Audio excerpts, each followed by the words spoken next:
Hood fam? This is Mr. Kelly with Good to the Hood, talking about anything and everything that impacts the culture.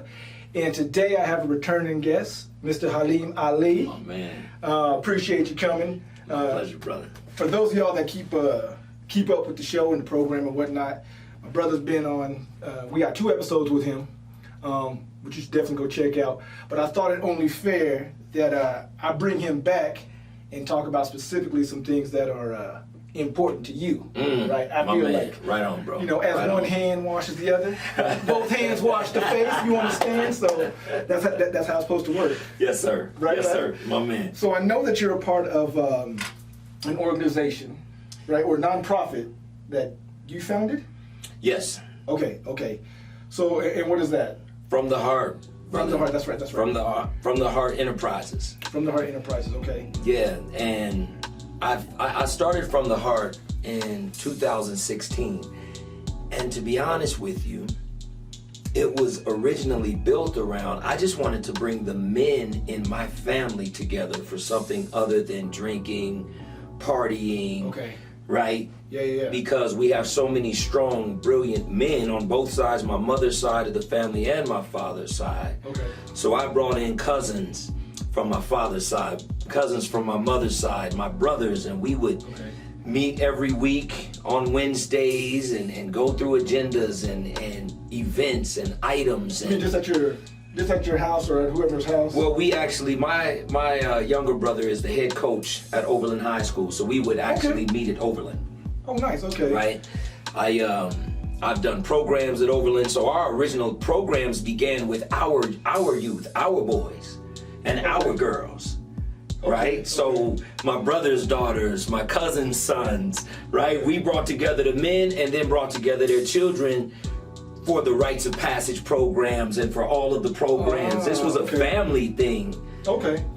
And after doing it for about a year, you know, it was originally my vision, my passion, but everybody just kind of went their separate ways. Okay. And we just kept going. We just kept going with this From the Heart thing, man. But my uncle actually came to one of our meetings, my mother's brother, and he said, we didn't even have the name yet. And he said, whatever you young brothers do, make sure you do it from the heart. Oh, okay. So when you first started, so you weren't calling it anything? It was just like, hey, we just going to get on Wednesdays together, bro. I didn't know where we were going, and I think that frustrated a lot of the people at the table because I was just led to start working on our family, working on ourselves first and foremost. Okay. Right? Okay, so when you said, so it was literally just like, okay, I just want us to be able to do something. Because you said instead of, so it really was kind of like a social type thing. Because you want to do something instead of the drinking and instead of the traditional, oh, let's hang out. Well, and let me give you some context there as well. Okay. A lot of the same men at the table, we were all in the street life together, kicking up dust, gang banging, hustling, and doing certain things. So I looked at it as if we all got something to give back, man. We tore the hood up. Right. We tore the hood up. My family is famous out here for some of the wrong things. However, this was a way to vindicate ourselves, if you will. Right? Because to whom much is given, much is expected and required. But also, to the same extent that you do damage, you have to bring reparations. I feel like. Yeah, no, I mean, that's accountability as you grow. And as they say, if you know better, you do better. Come on, man. You know what I'm saying? So as you're older, and I can dig it because look, it's so even aside from that, like I used to at my old church, you know, there's led men's groups and mentored and talked to a lot of my sons' friends as they were growing up. And what I realized as I started getting older and older is men, period, we are how would you say? We're not emotionally mature. Man, amen. Right? Brother. Because we get, especially in street life, we get sucked into this whole bravado and this machismo thing on what it is to be a man. And then what happens is when you get in your 40s, right? And you can start pushing your 40s, but definitely when you're in your 40s, and you start having these feelings like, first of all, as a black man, you're like, and that from the street life, like, damn, I made it to 40. That's already like you're an anomaly. Yeah, at that point. I'm already feeling some type of way about this. Yeah, man. But then we don't know how to reconcile these emotions in ourselves or with others if we're depressed or sad, below, neglected, whatever. Come on, man. And furthermore, the community, men in general, but specifically the community, you can't be going out there talking about you feel sad. Bro. You know what I'm saying? You about to tap into something. So that's why, like what you're saying, like I feel like it's important because men need to realize, and not to take nothing away from women and all of that, but women are usually more emotionally mature. Absolutely. Typically, right? Absolutely. But for men, I tell them, look, your feelings matter. Come on, bro. It's okay. Look, I got a good friend of mine. He had had a family dog, and he had this dog with his kids. And his kids had grown, moved out, and the dog was still there with him and his wife. And then the dog had died, right? And I could tell it was really bothering him. And I told him, I said, look, bro. Come on. I says, I get it. The dog was essentially a member of your family. Like, you had the dog for like 14 years. Period. Yes, sir. You know what I'm saying? Yes, so sir. I said, look, bro, I ain't gonna think no less of you if you cry over the dog. Man. If you cry over the dog, the death of this dog, that's okay. That's support. That's support. And he really appreciated that. We talked a little bit about it, and it was what it was. But that is so not acceptable in male culture, and definitely not acceptable in the black community. Like, you better not be crying over no dog. You crazy? Let me tell you something. Let me tell you something that's even more, taboo to me. And it's not that you see things as taboo until you do them, or until you embark upon a certain journey, or until you're called to do them. So, and I've been telling this story a lot, but it's still one that impacts me and touches me deeply, because it was during this pandemic. There was a shooting in Denver, right? And a friend of mine lived on the block where the shooting happened. And it was a lot of youth violence going on at the time. And what we did, what my friend wanted to do, was gather, we gathered 3 men, 3 African American men, and 3 women. Okay. Now, this was in a black neighborhood. All right. And they had rose petals, bags of rose petals, bro, like real talk. And we put a candle on each corner, a burning candle, saged the block, and walked around the block.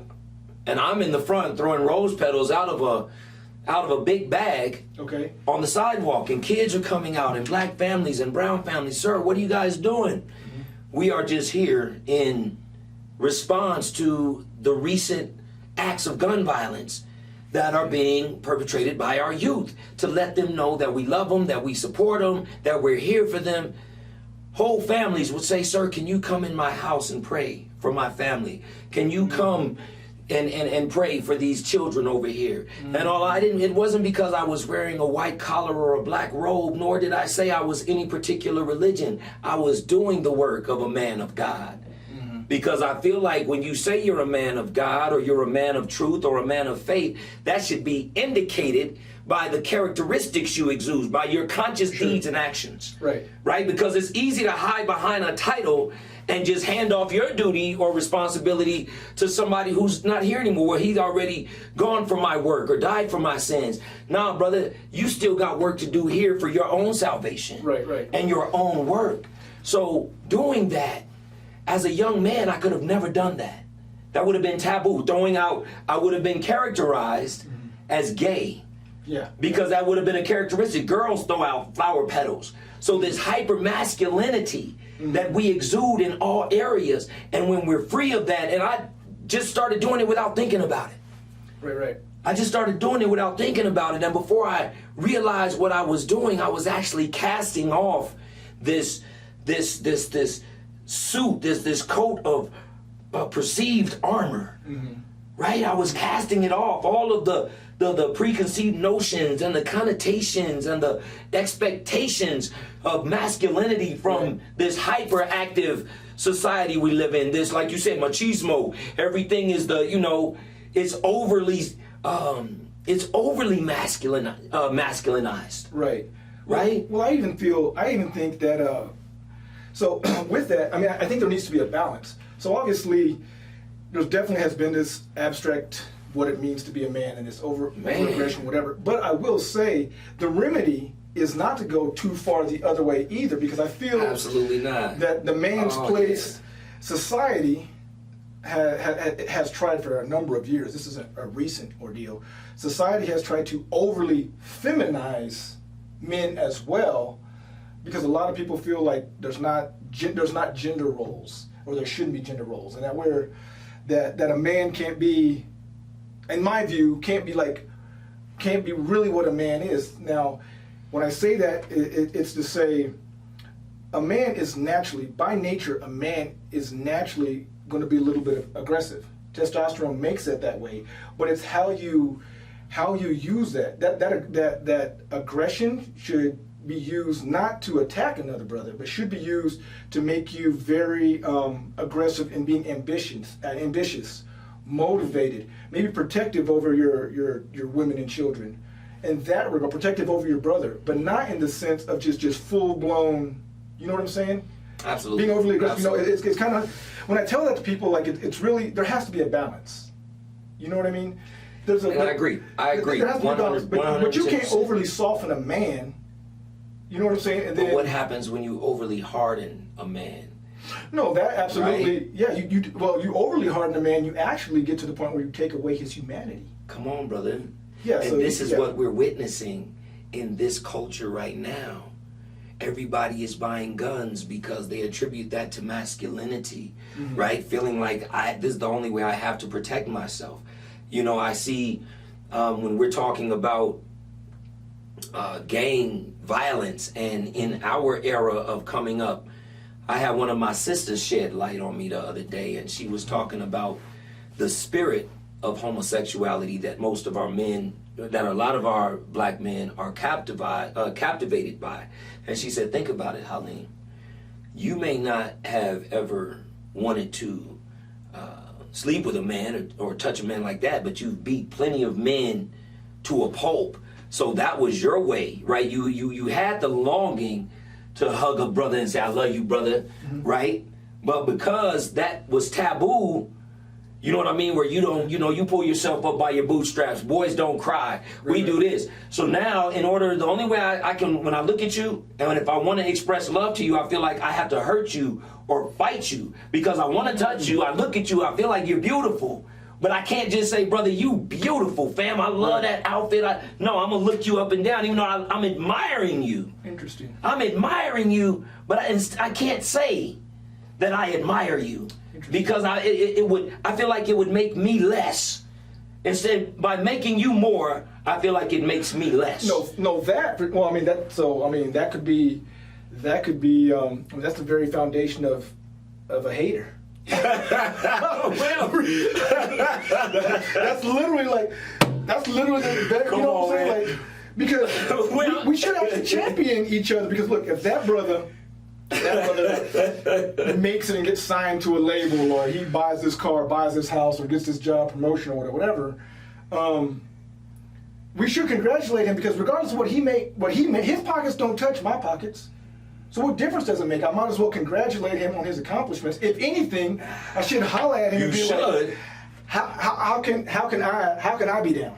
You should. Are they hiring there? How often does that happen though? That's what I'm saying. I'm talking about, brother, even when when I would put other artists on my label and attempt to support their craft and their art, they would be gunning for my spot. It's almost like I'm trying to help you, bro, and all of a sudden now you're envious of me. Now you've gotten close, and so I've seen it happen on so many levels, and I really feel like it is something that plagues us more than any other people. So when I see on Facebook black men criticizing other black men, you don't really see too much of that with white men. They really don't criticize each other as much as we criticize each other. Definitely not to the same extent. Right? Sure. We go and we're unforgiving when it comes to our own. Yeah. But we forgive easily. If you go in King Soopers and you get some spoiled fruit, you don't boycott King Soopers. You don't give them another chance, whether you take the fruit back or not. But for us, we get one violation, or we get one misunderstanding, and it's the cancel culture. I'm not effing with him. I'm not dealing with him no more. But so I don't know if that's haterism as much as it is self-hate. Because in order for me to hate you, I gotta hate myself. And in order for me to hate myself, I must not know who I am. Right. No, look.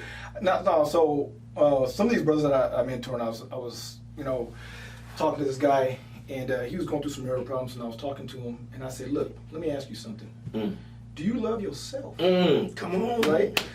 And of course, he's going to say, well, yeah. I said, and this is why I tell men, I said, look, this is why you have to take your emotions and your wants and your needs serious. You have to love yourself. Now, this is not to say be conceited or arrogant, but have a genuine love for yourself, because that will help you to love your children and your woman better. Because how can you give what you ain't got? You don't love yourself, but you say that. You see what I'm saying? And so what happens is, it goes back to this bravado thing. We may be protective of this woman, and that could be love, it could be lust. I mean, you don't have to decipher that. Yes, but sir. then, also, are you protective of her because you have genuine concern and love for her? Or are you protective of her because you might look like a sucker otherwise? Come on, man. If you're letting this transgression go, that, hey, do you see how that guy at the whatever direction looked at her? Or did you see this and that? Yes, so sir. now you're protective over her, but not out of genuine love and concern. You're protective because your ego has been bruised. You understand? And so that's why I say, men, we have to be more emotionally literate in forgiving of ourselves and one another, and really know who you are as a human being and who you are as a man, and that will make you more effective in all areas. As a husband, as a brother, as a son, as the whole deal.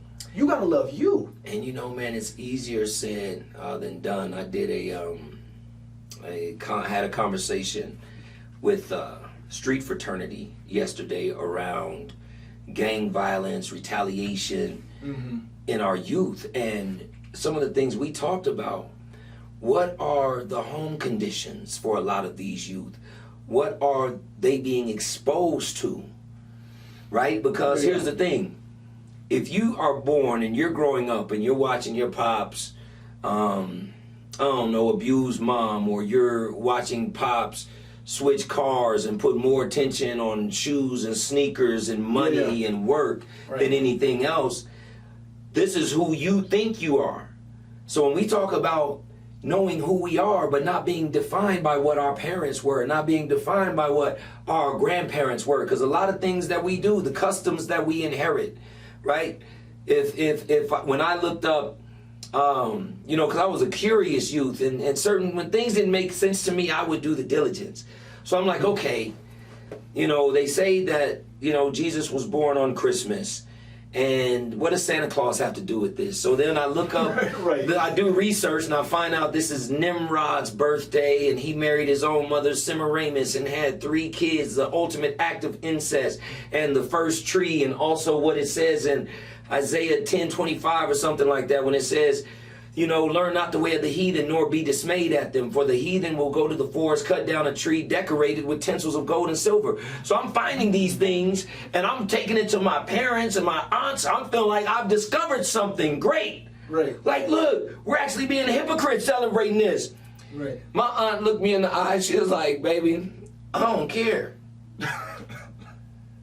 Yeah. My heart dropped. It sunk. I was like, how can't you care? Right. How can't you care about a lie? How can you continue to perpetuate a lie? Right. If you know this is what it represents, the biggest act of incest in human history. Yeah. Right? So all I'm saying is, a lot of times you can put the truth right there in front of people. People are like, I don't want that. I want what my fathers had. If it was enough for them, it's enough for me. I'll still eat the bowels of a hog because they're good, even though it'll make my health diminish. Yeah. I will, I will still do these things that don't serve me anymore to honor them. Right. No, that's great. Look, now I'm going to go and read Isaiah. You understand? I'm going to send it to you. It's either 25:10 or 10:25. But it says that exactly. And I'm like, even when I talk to some of my partners, so I'm a man of logic and reason. And all I'm saying is, in an exploration and in an attempt to find out who I am, not who others have imposed upon me to be, or what my father was, so I have to be this. I have to be from a line of fighters and boxers because this is what my fathers loved, right? No, what do I love? Let me search my own heart. I think it's important to say, because I say this because sometimes we have in that same light, we have a tendency to maybe be a little bit critical of others. And this is what I tell people is, and that's what I said even in the beginning of this, is if you knew better, you do better. And that's what they say. That's what they say. You have to, in the Bible it says, study the Word of God and show thyself approved. Show thyself approved. So not just because somebody in the pulpit said this and that, not just because you've seen something, a meme on Facebook. Like, now this is not how this is supposed to work. So you got to study it yourself. Come on, man.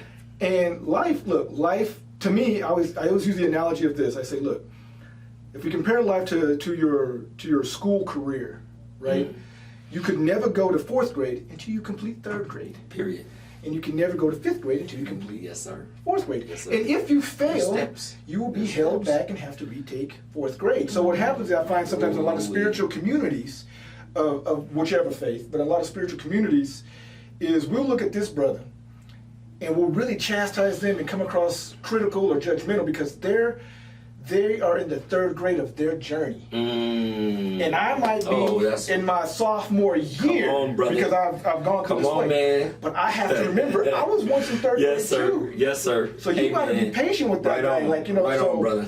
You got to meet people where they're at. You're right. And then we got to walk. And then that person has to determine, just like to keep on the school analogy, do you still want to keep going in school? Are you going to just get the GED and drop out? Are you going to go post-education? Like, how far are you going to go in this journey? And that journey is going to be lifelong. And brother, to that point, and it reminds me of something that was in the conversation yesterday with Street Fraternity, just in terms of, they deal with a lot of immigrant males between 14 and 21, Colfax and Yosemite, so heavy drugs, heavy crime area.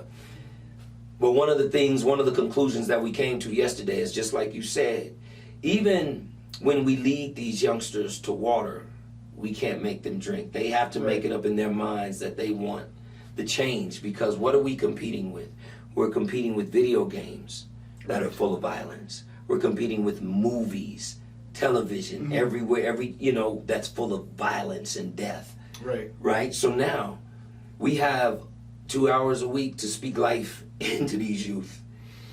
We have 2 hours a week to say something so profound and provocative that it's going to be louder than this video that they're watching. Right? It's going to it's going to be like an overarching voice in their lives.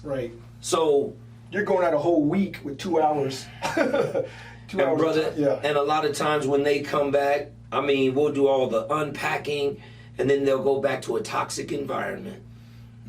Right? An environment where there is something else thinking for the whole family, whether it's the media, whether it's hip hop, whether it's this pandemic. All of these things, you choose one. Something is thinking for everybody right now, and very few of us are really thinking for ourselves. Right? That's I was talking to somebody about that's the problem. That's the problem with social media. Come on, bro. Like, there's pros and cons with it, obviously. Yes, sir. But one of the cons is social media creates the illusion that you're being active or really involved in the community. But you're not. Because look, you sharing a couple memes, you reading a couple memes, you liking this, you may be getting in a couple debates on Facebook. You ain't done nothing, really. But it's the illusion. You really feel like... He said it, I did. Real talk, though, right? Like, you really feel like you've made a difference. Yes, sir. And to bring this full circle around that's why your organization... My man. is doing something more than that, because it's not just a social media presence. Because I know last time we talked a little bit, you had kind of shared, I know one of the things you do is you guys... you feed the hungry, because it's gotten bigger. It's broadened out from just your family. Oh man! And I know you feed the homeless. I think there was some footage that we put in the last one. I'll put it up on this one as well. Where how often you got red beans and rice? How? Well, man, check this out. Check this out. Because what ended up happening, July 1st, we started a campaign called Heart Work. Okay. All right. Now, with the feeding program, what I started doing, because, you know, the laws have changed downtown, we would go downtown, post up in front of St. Charles Homeless Shelter, right, and set up a table, have, you know, hygiene bags at the end of the table, and it would just be a streamlined process.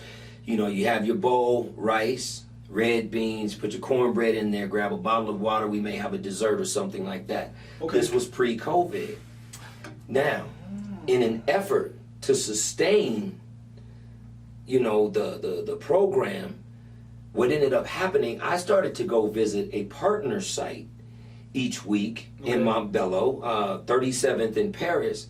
And what I do now, I go out with Struggle of Love once a week. They have this post right off of 47th in Paris, Albrook in Paris. Okay. And where they are serving about 500 boxes of food a day from 11 to 2 at that site. So now, this is an example of collective collaboration. So why would I keep my program knowing that these brothers have more of a capacity? Okay, you know what? I can actually close this aspect for a moment and support them so I can focus on the mental health aspects of From the Heart. So, because a lot of times what we'll do, we won't support each other. I'll start the same thing that you got going on over here. Yeah. My goal was to just do the work. Let's feed the people. So because they have a program where they're getting boxes and trailers. I was there and a trailer was being dropped off full of meat. Wow, okay. So, you know, I've shifted that focus, and, you know, I also went to Overland and I supported Fam Bam, Adrian, my brother Adrian out there. They're doing some great work. So they're doing about 500, you know, boxes of food every Thursday, something like that. So we have these feeding programs out here. And my thing is, Brother Kelly, what we learned is, you know, everybody has their piece of the elephant. And I looked at it and I said to myself, there's certain things that are not being addressed. You know, there's a lot of youth programs out here. You know, the safe zones are popping right now for our youth, right? So I'm gonna support there and volunteer at a couple of those coming up. So therefore, supporting this venture and creating this venture where there isn't programming. That's what we've done with the Heart Work program. So the Heart Work campaign, 90-day campaign, to date, oh man, bro, you know what, fam? Like real talk, real quick, because I knew there was a reason I brought in my backpack. I said, I'm not sure if I'm gonna have to reach in here, but I want you to get it authentic, and I don't have to make nothing up. So we had a staff meeting a couple of days ago, and we were looking back over the Heart Work campaign. All right, so which began July 1st. It hasn't even been 3 months. It hasn't even been 90 days. This is what we have accomplished, and these are the programs that we've started within that 90-day period. We've done 18 5 protective factors online training. I just did one today from 10 to 12. Okay. All right, so they are 6-week programs, 2 hours a week. So we have just, all right. So we did the Dazzle panel, the last one. We had Kenneth Crowley, we had Tyrone Beverly, we had Theo Wilson, we had Jason Vitello, and it was off the hook. And then we started a program at Heavy Hands, Heavy Hearts on Sundays, which is a fatherhood program for our young fathers that are between the years of 18 to 30 that are either expecting or have young children. Okay. Right? So what is that one called? Now that was another 5 protective factors. Okay. At Heavy Hands, and it was, I think we called it empowering Black fathers. However, that just ended last Sunday. Okay. All right, and then we do mentoring. We have a youth mentor program that we started at Heavy Hands, Heavy Hearts on Wednesdays from 4:30 to 6 p.m. Okay. All right. And then we did an event called Foregathering where we started our nutrition division in July with From the Heart as another aspect of wellness, diet. Right. So we have a certified nutritionist and dietitian that has joined forces with From the Heart. We'll be doing more programming in that regard in 2021. Showered love. You got a whole calendar. Oh, brother, no, this is and here's the thing. Wait a minute. I'm gonna keep going. Our highlights. We were highlighted in 303 magazine. Okay. Had a 9 News interview on Monday last week. We're in Westward, and we also appeared on a session with Brother Jeff and Good to the Hood, right? And then we also, so these are itemized. This is what we've done.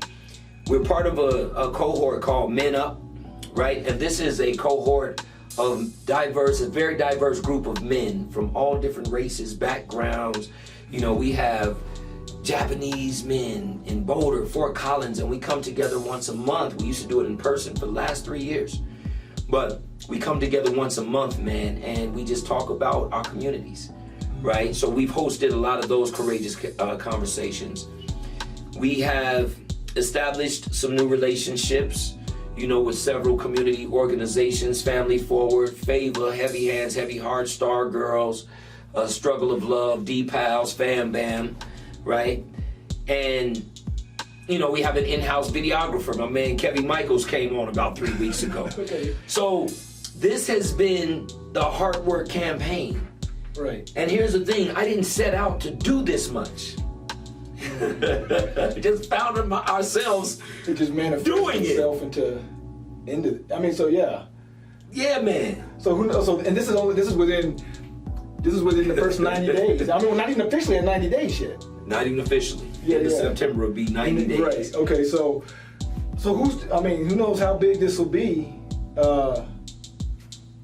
Another 90 days. Well, you know, when 9 News asked me why we did this, the goal was just to create positive imaging, right? With all the negative images we see of black men, especially in the media, with the hopelessness that is spreading because of the impact of this pandemic, we just wanted to be a beacon of light, right? In the midst of all of this darkness, we wanted to cast those, like I said, those old robes and you know, create a new stereotype. No, man, you ain't got to see black men in this helpless and hopeless stance. Because some of us have taken and are taking control of not only our destiny, but those who we're concerned with in terms of lending tools or in terms of workshops or in terms of mental health and wellness, how we can be well right now, how we can demonstrate resilience right now. Right? So we talk about intention. So it was the intention of this that created all types of outlets. Because within this, when I started this campaign, brother, I was a businessman and I had other business ventures that I was living off of. I no longer have those business ventures on the table, and I'm able to do From the Heart full time. Okay. Just because of the momentum. That wasn't my intention. Right. But now there are organizations and you know, the city funding agencies that have seen we need to make sure this man can continue to do this work and spread this word. Oh wow, yeah. That's right. Yeah. No, look, and that's everybody. You obviously have a calling and a gift to do these things. Right on, brother. But I think it's important also to highlight that everybody has to play their role. And so, like you're saying, there's these organizations or individuals that are helping to maybe fund some things and all of that. That's their role. Come on, man. You know what I'm saying? Come on, there's a brother I had on here. That's why I was asking about the father's thing. It's an episode we have with Donnie McDade. I saw that. Yeah, with the Black Father. I know book Donnie. that he had. Oh yeah. So and me and him kind of talk on there. You know, my kids, you know, they go to the protest and all this, and I say, look, that's a young man's game. I went with them. Yes, sir. And, you know, support the cause and help do this and help organize. And they still go to him even now. specifically my oldest boy and my daughter. I says, but being dad and being older, my role is behind the scenes. Come on. Right? So I told him, I says, if you get hemmed or whatever, cooperate, come home. When you come home, you let me take care of it from there. If we got to lawyer up, or if we got to, whatever it is. Yes, sir. So everybody has to play their role, and I think that's important to outline, like you had touched on before, is when we do start to help each other, we can't become envious of each other. Man. You know what I mean? Like if somebody's trying to help you, you can get there at some point in time, but not at the cost of damaging that relationship, or not at the cost of not being appreciative of what this individual is trying to do for you. Yes, sir. And yes, everybody sir. has to do their role. They might get the spotlight more because maybe they're the figurehead, or the face of the whatever it is, the label or the organization or whatever. Yes, sir. But you know who's extremely important in order to make that happen as well? Is your sound engineers. Come on, man. Production. Come on, man. Marketing. And you know what, accounting. Like your role matters. It doesn't always have to be out front. And fam, I have a tremendous team Mm-hmm. of individuals, and the way that we've been welcomed into Dazzle, and they've been doing these top-notch productions, right, from the beginning of July. So I acknowledge everything you're saying about what it really takes. I understand that, you know, for preparation for these panels, man, I'll put in 8 to 10 hours of investigation and you know, data collecting and getting the numbers and statistics. However, when you have a dope team, all you got to do is show up and do your thing. I don't have to worry about what's going on with the engineers. And to be honest with you, I have a team of women. Mm-hmm. I have a team of 3 to 4 women. Right? You know, what's up with that? We used to have, when we was in them streets, we had a team of black men, you know, hustling, getting that money, selling that dough. But when it comes to this work, I can't keep a brother. When we rolling doing dirt, you can. I can't keep a brother. 10, 20 deep. Come on, man. I can't keep a brother. Yeah, it's true. You know what I'm saying? Yeah. So, shout out to my queens. You know, for real, because they have shown up, stepped up, no excuses. They show up. They ain't got, you know, any proclivities. They're able to be present. Yeah. They're able to be right here and focus, brother. And we sit down 2-3 hours minimum. So at the end of the day, this isn't all Halim Ali. Sure.